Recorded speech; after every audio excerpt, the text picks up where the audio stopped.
Good morning, good afternoon, good evening, wherever you are watching this. My name is Marcus Octavius, and you are in the Foxhole.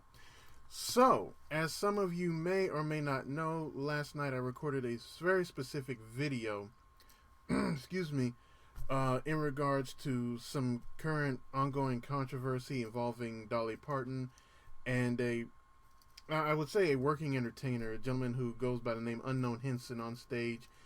Formerly with the Cartoon Network, he was voicing one of the Squidbillies. I'm not going to get into a whole lot of details about that. I voiced my opinion last night. The link to the video can be found here. Excuse me. And I apologize, I have not had a chance to upload the video, but it should not take very long. It's basically, one of these things where, given the current climate, a lot of people are, how can I put this, outing themselves.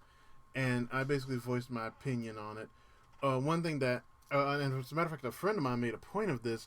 Something else that I commented on was the ongoing struggle within the belly dance community, and a number of individuals who have had very racially driven statements, some of them even performing in racially discriminating ways, and things of that nature. They've also made a number of statements, whether in public or in private, that were very discriminatory, not just against people of color, but also against gays and lesbians as well. But anyway, the video should be right down here. It is a YouTube link. Please watch it, share it. It is a very honest opinion, and that is that. As for the playlist itself, the Shore Leave weekend will still happen on Labor Day.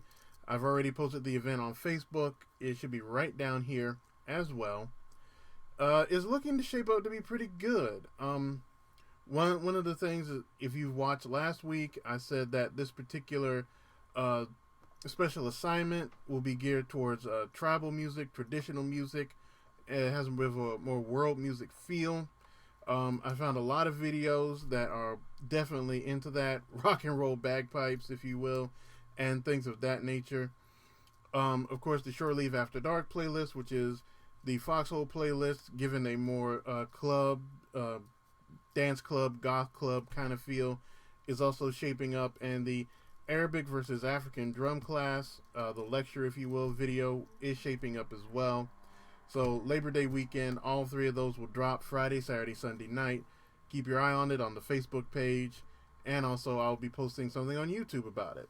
Now let's get to the list. The Fixed, Front 242, Lebanon Handover, Frontline Assembly, and The Cure all jump back into the Foxhole, and they are being joined by New Jersey's own The Fugees. Now, some of you know that I dabble a little bit as far as mainstream music is concerned. I don't put a lot of it on this list. I put music out there that's done by mainstream artists that I feel has some alternative sort of roots, or is something that they've experimented with, or is something that's a different sound for them. A lot of you remember a few weeks back I posted an In Vogue video, but it was sort of a hip-hop rock kind of collab, which was something I found pretty cool and something pretty different. Speaking as an African American, where In Vogue was mostly known as an R&B sort of doo-wop group.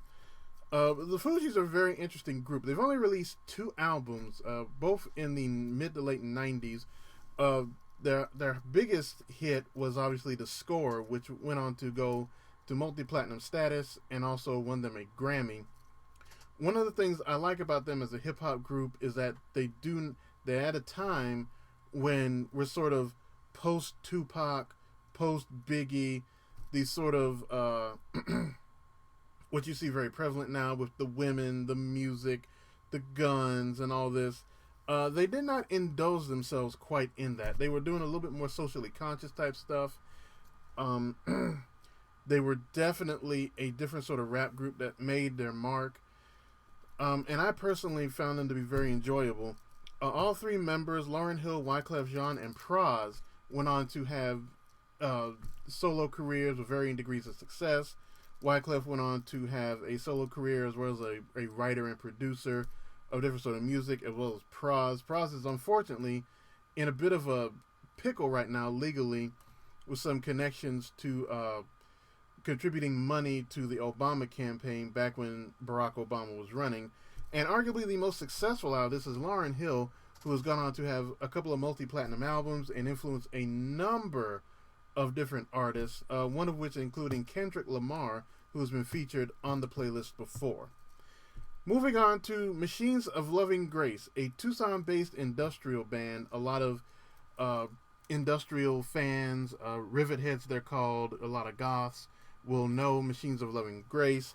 3 albums to their credit. They're mostly known for contributing a song to the Crow soundtrack, but their biggest hit, which charted, I think, on the top 20 status on the U.S. alternative charts for the Billboard 100, is Butterfly Wings, which is what's featured on the playlist this week. The Creatures is a Susie and the Banshees side project that I almost found by mistake, as if I find any of this music on purpose. It was started around the same time that Susie and the Banshees started to take off, 1981. I think they stopped recording as a side project in 2005, but it was started by Susie Sue and the drummer for the Banshees, Boogie. I don't know how to pronounce his name. If he's watching, please forgive me, sir. I'm sorry. But it was mostly started as sort of an experiment. The drummer was drumming and Susie was singing, and they found that it had a certain flow and a certain taste to it, and they decided to experiment with that. To their credit, it's 4 albums. They did a number of covers, including a song by the 60s group The Trogs, and a song by, really a lounge crooner, bit of a legend, but a great voice, Mel Torme. They're mostly known for a collaboration with John Cale of Velvet Underground. Velvet Underground, of course, is the band that's been featured as a senior officer on the playlist before, and they mostly did that through 1998. So a little Susie side project for you in the form of The Creatures. The senior officer for this particular week is somebody that I sort of dabbled with and thought long and hard about. And I decided, well, if I'm going to do this, I need to have some sort of concrete proof that they did venture out. And it's the Beatles. I mean, you can't go wrong with the Beatles, honestly. I know a lot of people are, there are people who are not fans of the Beatles. I have a great deal of respect for the Beatles. John, Paul, George, and Ringo, 4 guys who came from Liverpool and basically set the world on fire. Basically, one of the things that I found very interesting is that they did contribute some to psychedelic rock with their Yellow Submarine album, which is what's featured on the playlist this week. One thing I wanted to cite is not just mention their solo careers, which is, of course, in varying degrees. Of course, Paul McCartney would go on to create the band Wings in the 70s.